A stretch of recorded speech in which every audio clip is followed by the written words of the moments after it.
Hello everybody, welcome to another One Piece review. This time we're covering manga chapter 1131.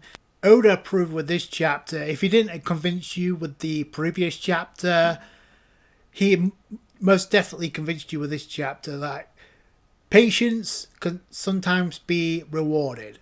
Like, this chapter we're 2 chapters in to Elbaf and already Oda is on point. Loki was a big question mark. We got some answers, but we got a lot of questions that need to be answered as well. Speaking of questions that were answered, I will dive through this quickly. We did get the SBS reveal recently, and I guess the biggest thing that a lot of people took away from that was the reveal from Oda that who fed Luffy or assisted Luffy in feeding him, that allowed him to like stuff his face with the vending machine on Egghead Island to help out against Sam, because obviously he was nerfed after using Gear 5th so many times. I lost count. It turns out through Oda that, if you noticed, and a lot of people pointed this out through the magnifying glasses that they never put down for these past 3 weeks, but apparently it was Kizaru with the noodles, the ramen noodles, that kind of out of left field. So a lot of people made a huge racket about that. Here's the thing, and I may have mentioned this already, but it's no big deal, but too little, too late. I'm sorry. Move on. Speaking of moving on, we're actually on to Elbaf now, and we actually got with the cover page, and we actually got some progression because now we have Yamato and Tama in hot pursuit along with Speed. She's joined the crew because obviously the katana got... Now, I was kind of hoping that Yamato was kind of faking it to transport, but via Kinemon, but obviously that's been stolen, so now they have to get it back. We don't know who stole it, we don't know who's behind the kidnappings, the disappearances, but Speed is tagging along with them, so what's the ultimate payoff? I don't know, but we did get some progression regardless, so we'll see where that goes. Get into this chapter, and speaking of like progression, holy crap. So it starts off with Luffy finally realizing, yeah, they're finally on Elbaf. He's talking about Usopp like Loki's supposed to know who Usopp actually is. So, but then this is where things get a little intense, because he's like, yo, I'm talking to you, and he's yelling, and you see the shockwaves and the animals in the background. What's really cool is we get the backstory of the importance of these animals, and we also get the reveal of Loki's bounty, which shouldn't be a shock, but it's a 2 bill, 600 mil. So yeah, so he's pretty high up, and arguably the strongest giant, considering who actually helped out the giants, in my opinion, who ended up locking up Loki. And like I suspected, those chains are made out of sea stone, so there's not much Luffy can do about that. And then he proceeds to ask Luffy about, hey, what do you think about the situation I'm in? I'm locked in. He's been locked in for 6 years. Like I suspected, they're at the bottom of Elbaf right now, so nobody's able to go anywhere near that. So he's been stuck there for 6 years. Luffy's like, what do I think? You're locked up, aren't you? But he's like the biggest menace to the world right now, coming from Elbaf. So obviously we know why he's locked up. We also know his connection with Harudin, who we also saw in this chapter.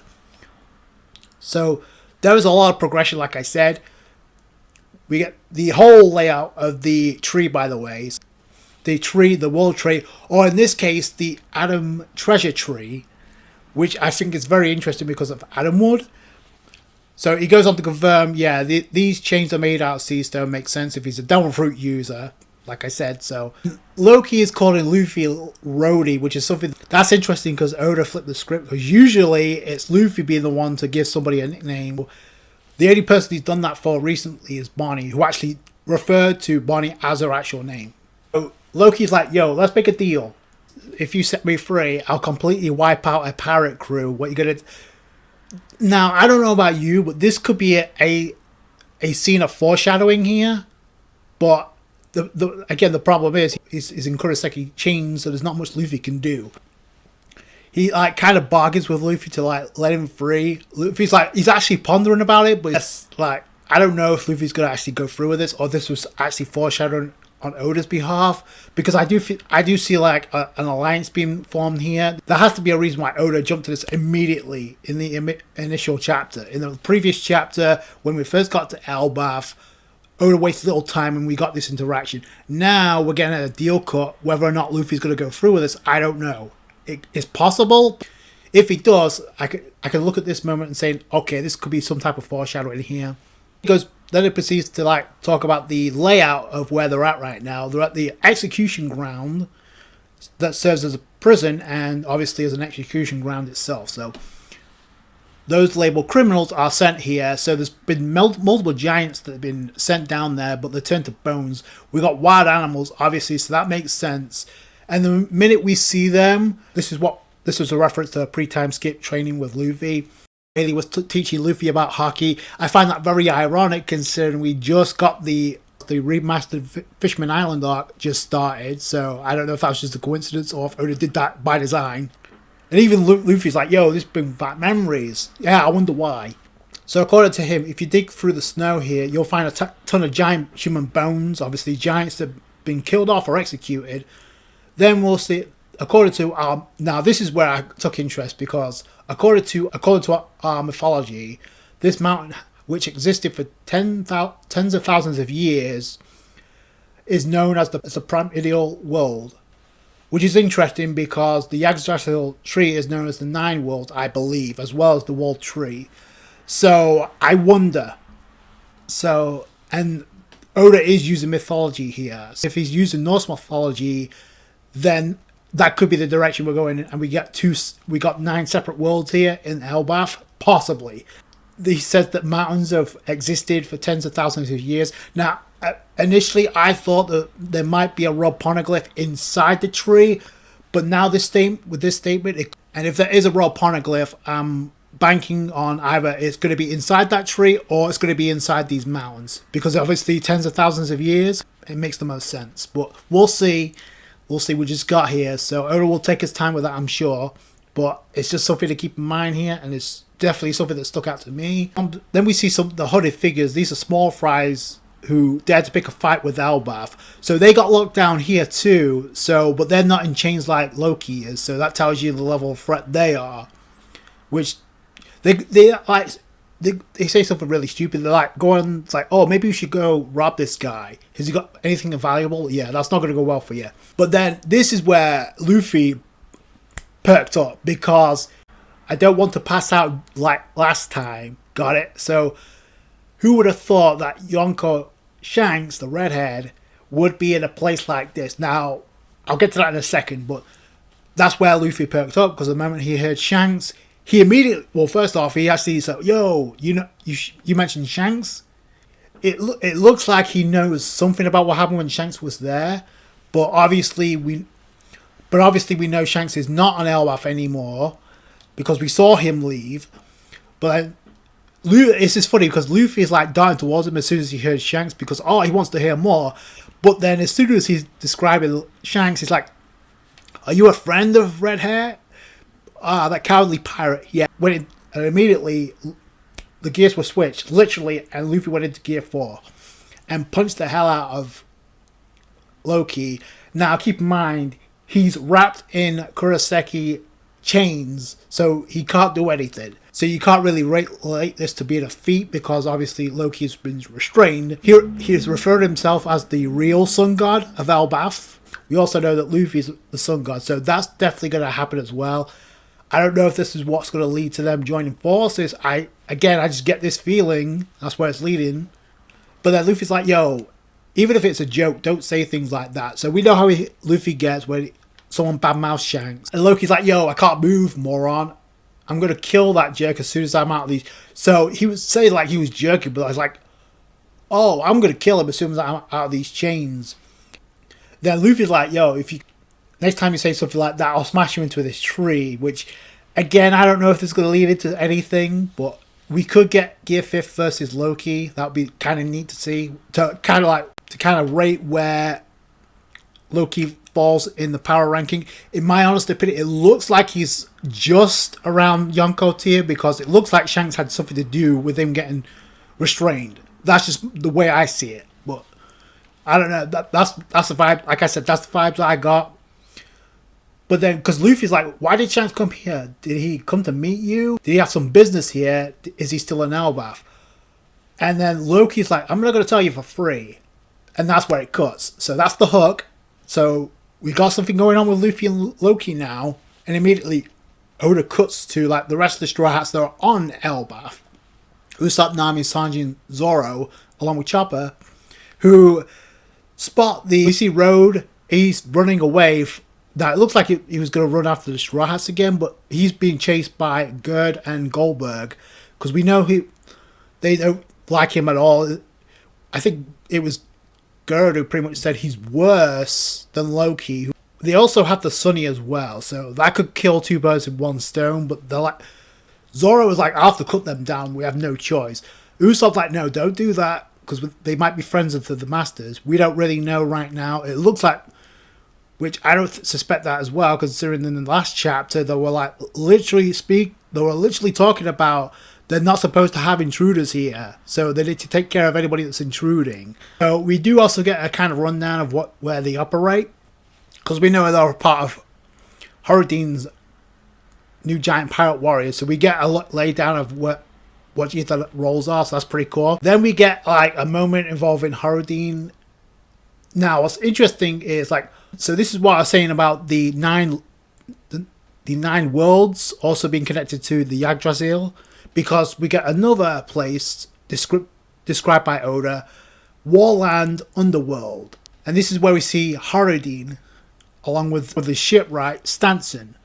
So they apparently got a huge dinosaur of meat. So they're providing that to the Straw Hats as a welcoming gift, I guess. So Luffy's going to munch down on that once he sees them. So... And we also had Oda give us a little reminder about Horodene and his history in Dressrosa along with Luffy. So yeah, obviously we got introduced to the shipwright Stanson in this chapter. Gerd obviously is the doctor, and Goldberg is the cook. So we've got 5 if you include Horodene as well. So and they're known as the generation after Dorian Broggy. So they're the new giant pirates that's going to take over Elbaf. I kind of want to know how how the resolution is going to come, because I don't see like Loki remaining in prison, but does that mean Luffy's going to set him free, or is there going to be a resolution involved by the end of the arc? Maybe. So there we go to, in my opinion, the best part of the entire chapter, bar none. So we go to Elbaf coastal waters, and you can tell he's getting you amped up for like what's to come, because the approaching the Elbaf coastal waters. So they're not on the island yet, but we do go back to the Viking ship with Dorian Broggy. And then we find out Brooke is like, this is my first time cutting a woman's hair. We have a gag with Brooke. Said, my heart was racing even though I don't have a heart. Yo! So, typical Brooke. And you have Lil in the background laughing her ass off to this. So you don't have a heart? That's anti-science. So that was actually... So I'm really digging the interactions with Lil and the Straw Hats already. You got Bonnie in the background saying, you look adorable, Robin.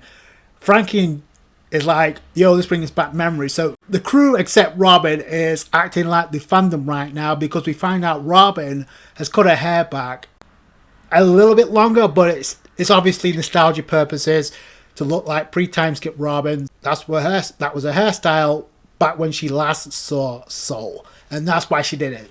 They mentioned, oh, that's the hairstyle you had when you met Soul, right? And then I think it's Frankie that says, I can't take it anymore. I'm going to end up crying at this reunion.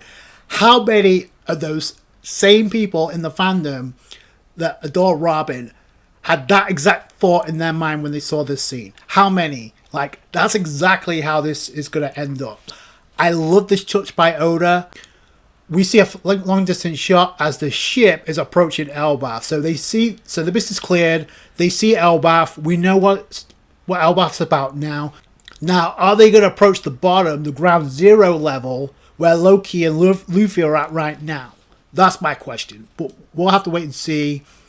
But we also kind of find out Soul has fallen and he's not moving. So, and that's how the chapter ends. So pump the brakes, because Soul ain't dead. I think this is a gag, because there's a shot with Robin with no dialogue, and Robin just thinking she's in glee, but there's no dialogue from Robin. Like she's happy because she's gonna see Soul again. But that shot, I think Soul noticed Robin and passed out. That's what I think happened. So it's either he passed out seeing Robin, so it's a comedy gag, or it's a serious gag and maybe he has an illness or maybe he's like weak right now. I don't know. But those are the only two things that come to mind right now. He ain't dead. So, but Oda has to do something to like build the tension and suspense. So speaking of build up and tension, I love what Oda did here. Like I said, it's the little details that can make a big difference here. So I love this move by Oda because now you see he's going all in. So Oda is having Robin bring back the pre-time skip hairdo for this reunion with Sol. So now this isn't a joke anymore. This isn't just for shits and giggles. This is going to be a serious moment, and it's going to be an emotional moment. And you can tell by the dialogue through Frankie, that is what Oda realizes. That's what everybody's going to be feeling once we get that initial reunion. He knows what this is about. He knows how we feel. He knows what this is how huge this is going to be, which is why I added this detail, which I love this move. But as I talked about over and over again extensively, the reunion with Sol and Robin is only going to be the beginning of the Robin hype in Elbaf. This is just the start. Mark my words. So, like I said, this was definitely the best part of the entire chapter. It's cool to see Robin with his hairstyle. I never thought we would see this. It shows you how seriously Oda has taken this. So, if you're not hyped about Robin in Elbaf, you better get hyped now. We already got this in this chapter, but I cannot wait to see this in the anime. Like, people are going to lose their minds. This will break the internet. I guarantee it. Like I said at the beginning, Oda proves again, if it wasn't with the last chapter, he proved it with this chapter. Patience can sometimes be rewarded. And I think the anime will follow suit. And that will be proven again in April when we get the return of Egghead Island. This was a great follow-up chapter to the previous chapter, which is just as good. But this was 10 times better because of what it represents. What Oda is preparing us for. So I can't wait to see what lies ahead. Robin sporting the pre-time skip hairdo. I never thought I would say that in this review, but here we are. This is going to make a lot of Robin fans faint after this chapter. That's going to do it for you guys. Thank you so much for watching. Like the review if you did, thumbs up. I appreciate that. I appreciate all you guys' support. Subscribe, channel for more One Piece, and I'll catch you guys on the next one. Thanks, guys. Bye.